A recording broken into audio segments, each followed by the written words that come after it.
I was pouring cereal into my daughter's bowl when my phone vibrated on the counter. Morning sunlight spilled through the kitchen blinds, catching the edge of the screen just enough for me to notice the sender before the message itself. My mother. No gifts this year. We're struggling. For a second, I froze, spoon hovering in midair. My first instinct was sympathy, the kind that springs up before logic has a chance to interrupt. I typed back almost immediately, "It's okay, Mom. We don't need anything." And for a little while, I truly believed it. I believed the story, the sadness in her words, the quiet weight behind them. I believed her because wanting to believe your mother is instinctive, even when history keeps telling you to brace yourself. Life went on with its usual rhythms. Toast popping from the toaster. Lily giggling at her reflection on the refrigerator door. My apartment always felt warm in the mornings, as if the light arrived just to reassure us we were safe. From the outside, anyone would have thought my life was simple, peaceful even. But families have a way of hiding storms behind tidy curtains. And mine was an expert at it. Growing up, I learned early how love in my home tilted, always toward my older sister, Amanda. My mother didn't always mean to choose sides, but intention never outweighed impact. Amanda's successes sparkled. Her mistakes softened. Meanwhile, I learned to fold myself smaller and smaller, becoming the daughter who didn't ask for too much. My father wasn't unkind. He just wasn't present enough to notice the imbalance settling into the walls like dust. When I became a mother, I promised myself Lily would never feel that kind of quiet invisibility. She would feel chosen every single day, even in the smallest moments. Before we continue the story, please tell me in the comments what your name is and where you're listening from, and don't forget to like the video and subscribe to the channel for more stories like this. I tried for years to weave my own family into Lily's life, Sunday calls, holiday drawings, small gestures of connection. Sometimes they responded with warmth, but the old patterns always resurfaced. My mother's attention drifted to Amanda's children, their events, their lists, their endless stories, retold with the kind of pride every child deserves. Lily pretended not to notice. But I did. Every small hurt. Every forgotten promise. And then, one ordinary morning, before the sun even finished rising, everything changed. Because of a single notification I was never meant to see. What I discovered in that moment didn't just expose a lie, it unraveled years of excuses, and started the storm that would break our family's silence forever. The week after my mother's message drifted into my phone, life moved quietly, almost deceptively so. Snow layered itself gently along the sidewalks outside our building, Lily practiced her winter song for the upcoming assembly, and I buried myself in year-end work. Everything felt routine. Predictable. Calm. But underneath that calm, something trembled. A feeling I couldn't quite name, the kind you get before a glass finally cracks at the pressure line. It happened on a Thursday evening. Lily was coloring at the kitchen table, humming softly to herself. I was rinsing dishes, letting the warm water numb my hands from the winter chill. When my phone buzzed, I grabbed it without thinking. Maybe part of me was still hoping my mom would follow up with something softer, a check-in, an apology, anything that hinted at effort. But instead of a message, it was a notification from her social media account. Mom added 32 new photos. I clicked it. And the world sharpened into something cold enough to burn. Picture after picture filled my screen, a mountain of glossy shopping bags, designer logos stacked proudly like trophies. Rows of toys arranged under a sparkling tree. Expensive gadgets, limited edition sets, plush animals taller than some adults. Every image looked like a curated holiday showroom. And the caption. For my sweet grandbabies. They deserve the world. But the grandbabies weren't mine. Not one belonged to Lily. I kept scrolling, each swipe carving out a deeper ache. Their names. Their gifts. Their joy. Lily didn't exist. Not even a small note like, wishing everyone could be here. Just silence. A silence loud enough to be intentional. I didn't realize Lily had wandered over until I felt her tug my sleeve. "Mom, why are you standing so still?" Her eyes followed mine to the screen before I could turn it away. She saw the tree. The toys. The caption. Her face shifted, confusion first, then something far more fragile. "Are those for us?" "No, sweetheart," I whispered. She nodded slowly, the way children do when they're trying not to let sadness show. But then she asked the question I'd spent years protecting her from. "Did Grandma forget me again?" There was no gentle answer. No soft lie that could cover the truth. I pulled her into my arms, and in that moment, something inside me clicked. Not anger, not yet. Something steadier. A decision forming in the quiet. Because this wasn't a misunderstanding. It was a pattern. And patterns only break when someone finally refuses to play their part. That night, after Lily fell asleep, I made a choice, one quiet click at a time, that would send a shockwave through my entire family by morning. After I tucked Lily into bed that night, the apartment settled into a deep, heavy quiet, the kind that forces you to hear your own heartbeat. The Christmas lights we'd hung along the window glowed softly, small and imperfect compared to the glossy avalanche of gifts in my mother's photos. But they were ours. Honest. Real. I walked to my desk and opened my laptop, the pale blue light casting long shadows across the room. For the first time in years, I didn't feel guilty for thinking about myself, or about Lily, first. My cursor hovered over the financial dashboard I had managed for so long without a second thought. Rows of auto payments I'd set up temporarily stared back at me. Electric bill. Water. Insurance. Medication card. Internet. Little amounts at first, but they had become the silent framework my parents leaned on month after month, year after year. I clicked the first payment. Cancel. "Are you sure?" the screen asked. I had never been more sure. Confirm. The second one. Cancel. Confirm. The third. Cancel. Confirm. By the fifth cancellation, my breathing steadied. By the seventh, the tension in my shoulders loosened. I expected guilt to creep in, the usual whisper telling me I was overreacting, that I should be patient, forgiving, understanding. But the guilt didn't come. Instead, I kept picturing Lily's face. Her hopeful little smile. Her quiet question. Did Grandma forget me again? No child should feel that. And no mother should watch it happen. When the last subscription vanished from the page, I sat back in my chair and let the moment settle. I hadn't yelled or confronted anyone. I hadn't lashed out or posted anything online. I simply stopped carrying the weight that was never mine to carry. The next morning, I woke before my alarm. The air in the apartment felt lighter, as if a window had been cracked open through the night. I made coffee slowly, wondering how long it would take before someone noticed. A week, I guessed. Maybe 2. But deep down, I knew people who rely on something long enough feel its absence louder than its presence. And I was right. Because at 8 a.m. sharp, when the day was barely awake, a pounding hit my front door, loud, frantic, rattling the frame. Lily stirred, whispering, "Mom, who's here?" As I walked toward the door, each knock grew sharper, more desperate. When I finally pulled back the curtain, my father was standing on the porch, breath fogging in the cold, looking terrified. The moment I opened that door, I realized my quiet decision had already set off a chain reaction, one my father was about to drag straight into my living room. It took me a moment to fully register the panic on my father's face. He wasn't dressed for the cold, his coat was half-zipped, his hair unbrushed, his breath coming out in quick bursts of fog. This wasn't a casual visit. This was someone whose world had just tilted, and he had run straight to mine. "Jenny," he said the second he saw movement behind the window. "Open the door. Please."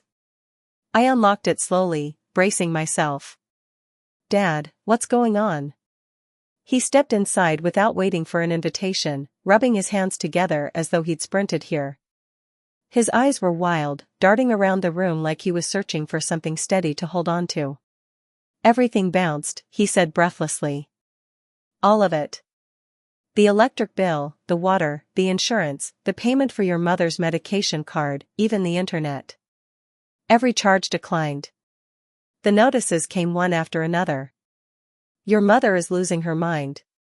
His words hit like a cold wind, sharp, fast, overwhelming. But inside me? There was only calm. What do you need from me? I asked. He blinked, stunned by my composure. Did something happen with your bank? Did your card get compromised?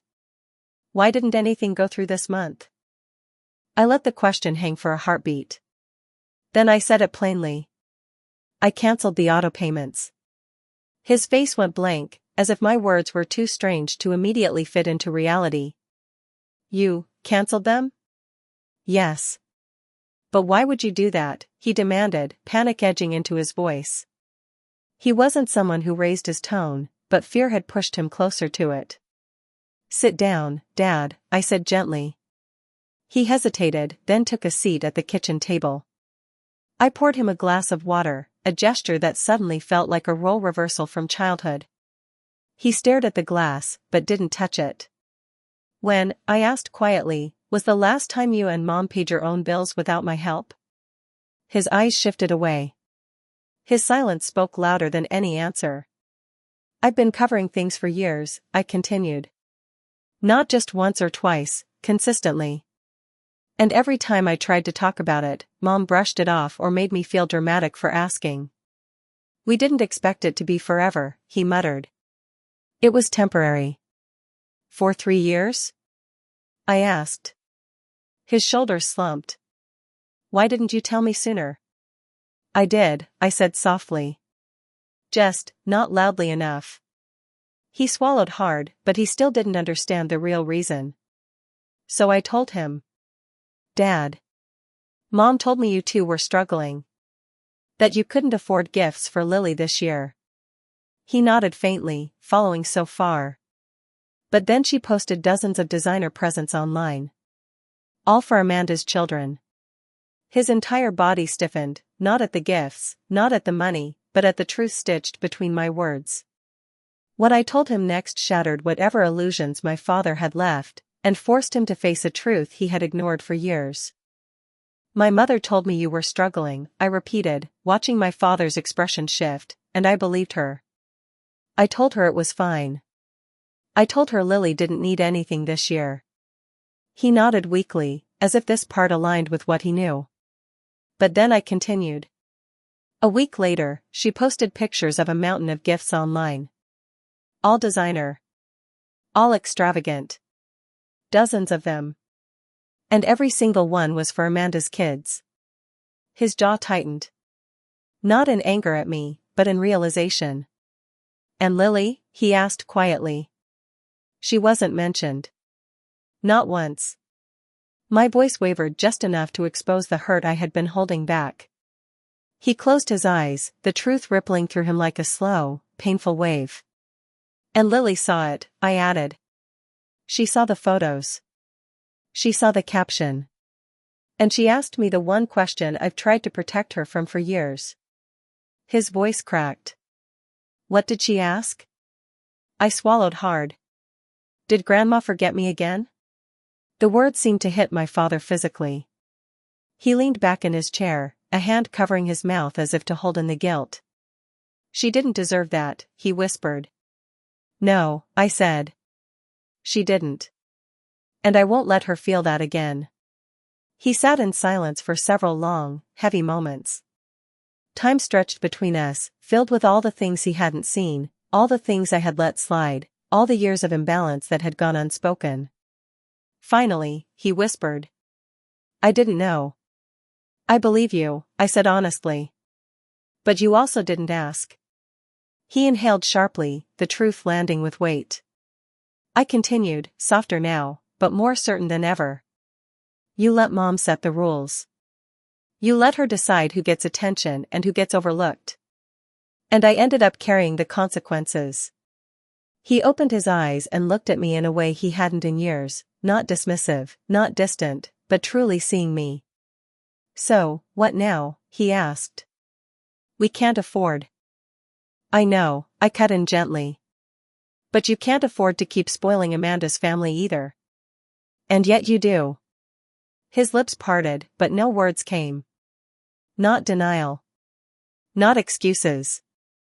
Just understanding, finally settling in.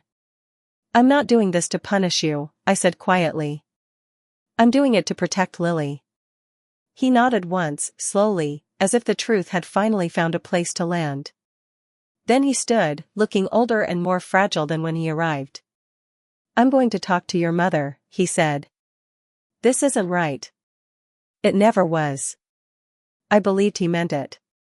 But I wasn't sure he understood what was coming next. Because the next person to call me wasn't my father. It was my mother, and her reaction was nothing like his. My father hadn't even reached his car when my phone lit up on the kitchen counter. My mother's name glowed on the screen like a warning. Of course she called. I answered. "Hi, Mom." Her voice sliced through the line immediately. "What did you do?" No greeting. No pause. No attempt at understanding. Just accusation, sharp, practiced, familiar. "I stopped paying your bills," I said calmly. "You can't just do that," she snapped, her tone rising as if volume could rewrite the reality she'd built. "I can," I replied, and I did. There was a beat of stunned silence before she sputtered, "We were counting on you." "That's the problem," I said. "You counted on me like it was owed.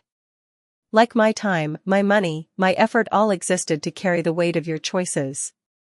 "This isn't about choices," she fired back. "It's about family." "No," I said gently but firmly. "Family is about reciprocity. Care. Showing up. Not draining one daughter to shower another with everything she wants." Another silence, heavier this time, thick with the truth she didn't want to touch. Then she shifted tactics, her voice dropping into a condescending whisper. "You're being emotional." That word. That tone. Once upon a time I would have shrunk inside myself the moment she said it. I would have doubted everything, apologized, tried to make myself smaller. But not anymore.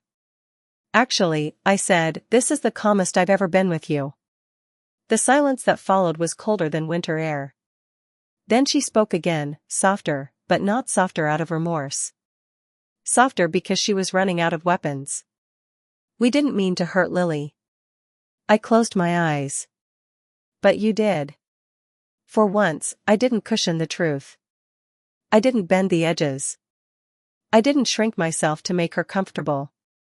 "You forgot her," I said simply. "And now?"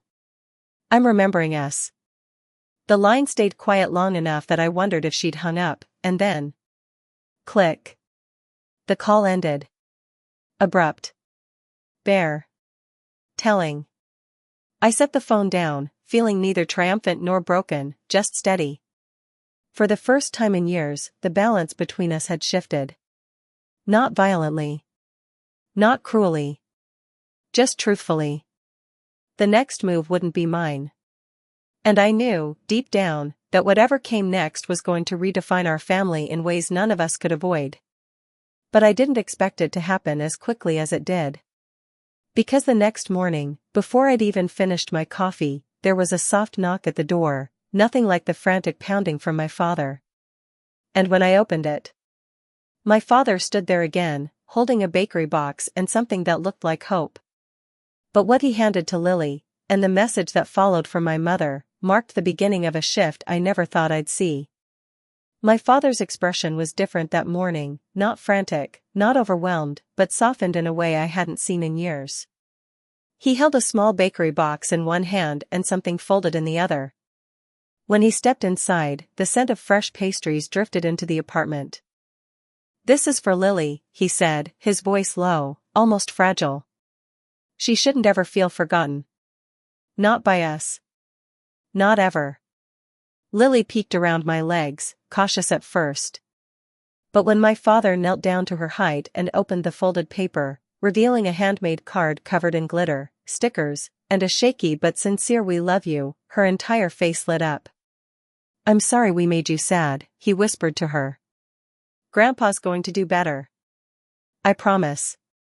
And in the pure, uncomplicated way children love, Lily wrapped her arms around his neck and hugged him without hesitation. He held her a little too tight, as if trying to make up for years in a single embrace. Later that afternoon, after he left, I was clearing dishes from the table when my phone pinged. A message from my mother. 3 words. "Can we talk?" No excuses. No defenses. No demands. Just a question she had never asked before in my entire life. I didn't respond right away. Instead, I watched Lily place the bakery box carefully on the table as if it were something precious. She hummed while coloring, peaceful in a way I hadn't seen since before the holidays. The room felt lighter. And for the first time in a long time, the weight wasn't on my shoulders. Over the next few days, I didn't rush to fix things. I didn't call my mother back immediately. I didn't fall back into old patterns. Instead, I let the silence sit where it belonged. And surprisingly, that silence didn't feel like punishment, it felt like clarity. A reset. A boundary finally respected. My father visited again with small gestures, a book for Lily, a warm conversation, an apology that wasn't rushed or shallow. He showed up in ways he never had before, not because I demanded it, but because he finally understood why it mattered. Every evening, Lily seemed lighter too. She laughed more. She didn't ask about her grandmother. She simply lived in the peace of being seen.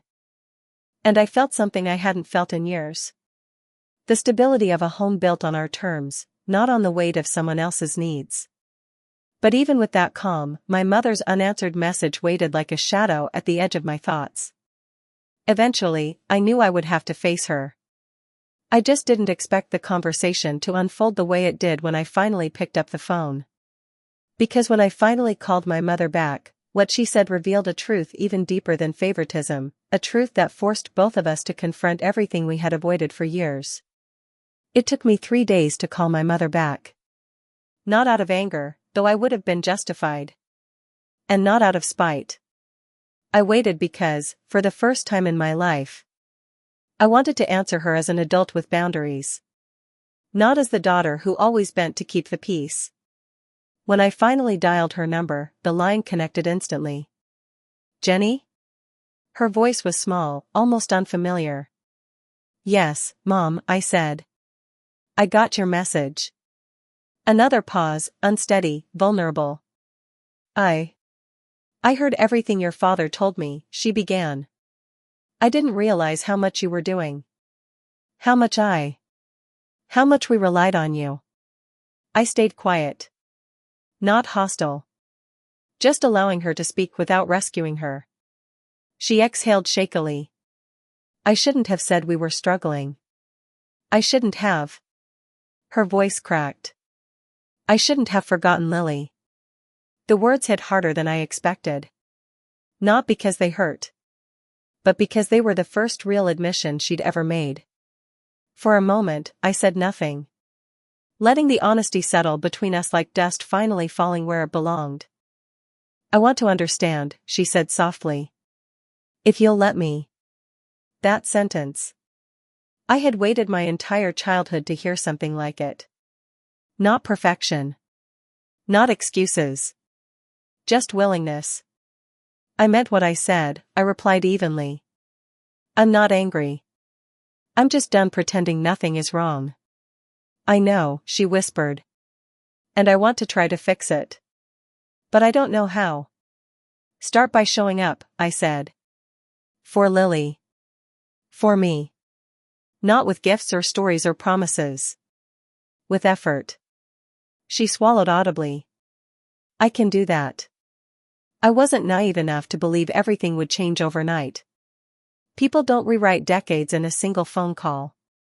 But that conversation. It cracked open something I thought was sealed shut forever. Over the next week, small shifts began to appear. My mother texted, not demands, not guilt, simple check-ins. How is Lily doing today?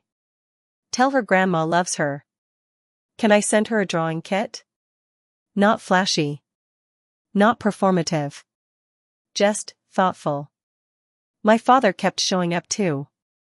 Reading stories to Lily, fixing a loose cabinet door. Helping her practice her winter song with far too much enthusiasm. Our home felt steadier. Not because everything was perfect, but because we finally stopped